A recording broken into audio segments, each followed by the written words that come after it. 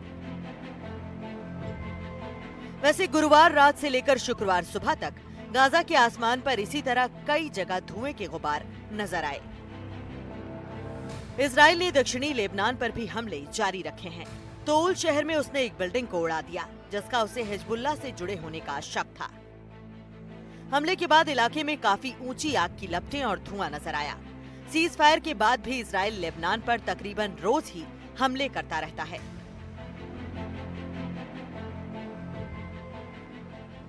लेकिन हाल फिलहाल में राहत की बात यह है कि वर्ल्ड फूड प्रोग्राम की तरफ से आए आटे के बोरों से भरे कुछ ट्रक डेर अल बलाह की बेकरियों में पहुंचे हैं। ज्यादातर बेकरियां 2 महीने से बंद पड़ी हुई हैं। अब इनकी भट्टियां शुरू होंगी। यहाँ बनी रोटियां काउंटर पर नहीं बिकेंगी, बल्कि सबसे पहले उन लोगों तक पहुंचेंगी जिनको इस वक्त खाने पीने की सबसे ज्यादा जरूरत है।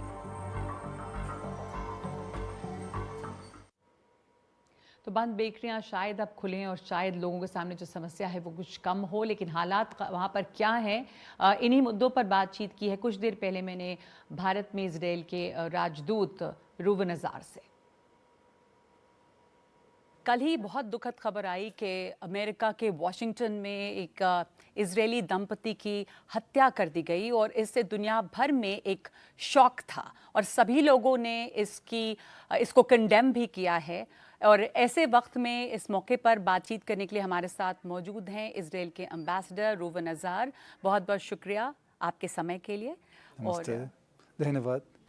और एक ऐसे वक्त में मैं आपसे बात कर रही हूँ जब इजराइल के दो लोगों को, एक कपल को अमेरिका के वॉशिंगटन में उनकी हत्या की गई है। The killing has been shocking and it has shocked the world and there has been condemnation from all over.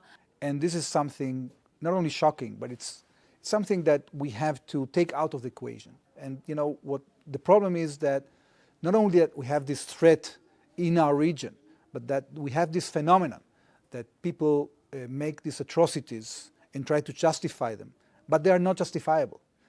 And we shouldn't only condemn them, we have to act to prevent them. And there are many things that we can do internationally.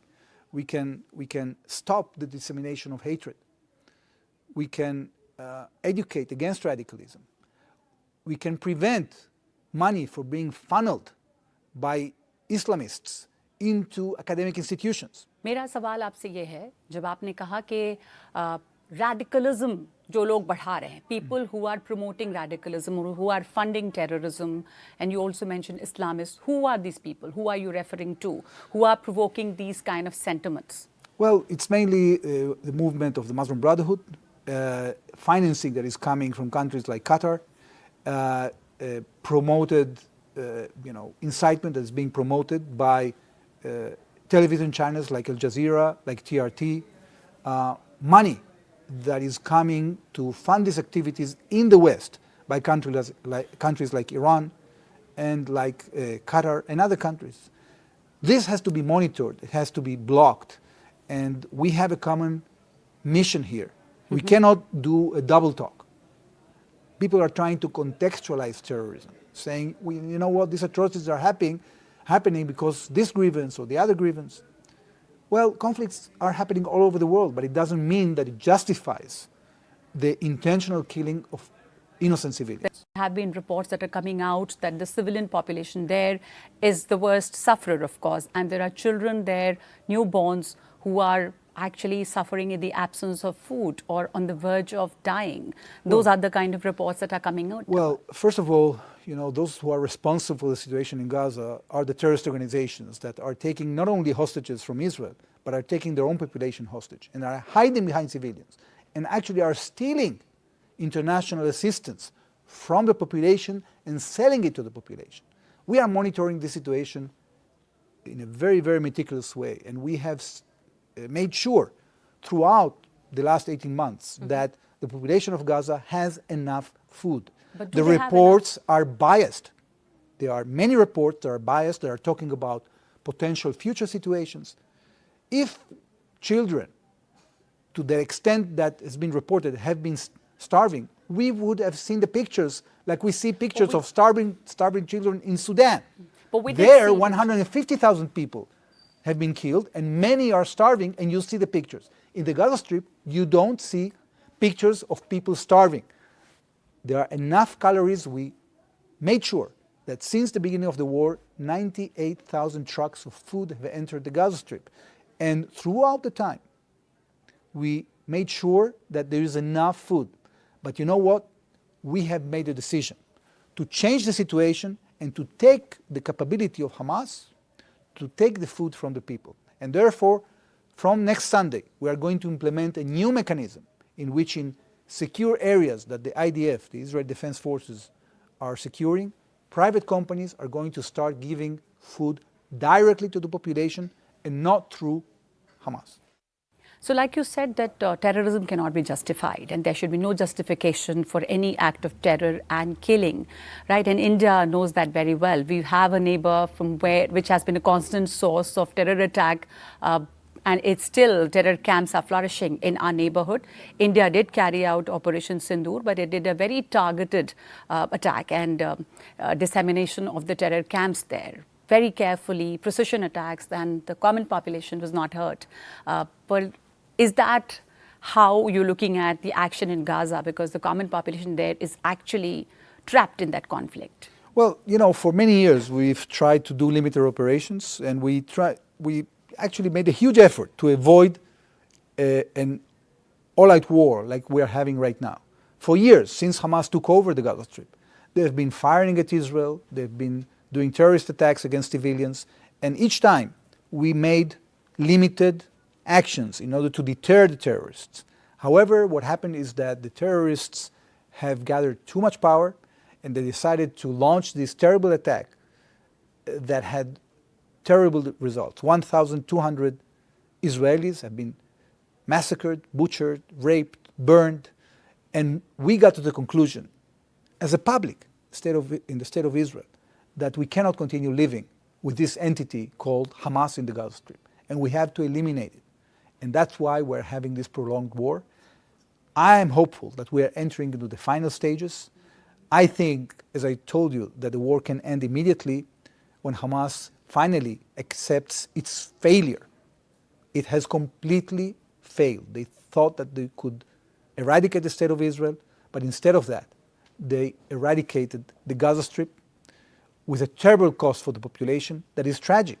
We did a huge effort to avoid that for years, but they left us with no choice. And therefore, this is a different situation from the situation you are having here. Is there a final question? Is there a humanitarian crisis right now in the Gaza Strip in terms Well, of... I think that there is a great degree of suffering in the Gaza Strip. I think people are, living in tents. Many houses have been destroyed. It's a terrible situation, and I hope it finishes soon. And as soon as the terrorists relinquish power, the suffering of the population will become shorter, and hopefully we will engage in building a new future for the Gaza Strip, a future that the people deserve. But no peace negotiation has been successful till now. Well, we have done peace offers in the past, very generous peace offers. Unfortunately, our Palestinian neighbors have refuted them, and instead of that, have engaged in violence against Israel. When you are being attacked, you have no choice but to defend yourself. And I hope that, looking back, Palestinians will understand that this is a dead end for them. And at the end of the day, they will have to come to the table and negotiate the peace with Israel, peace that actually Israel has already achieved with many of our neighbors, with Egypt, with Jordan, with UAE, with Morocco, with Bahrain, with Sudan. So, our nation is a peace-loving nation, is a democracy. We try to postpone wars. We tried to postpone this invasion to the Gaza Strip. We didn't want to do it. They forced us to do this, and now we have to finish the job.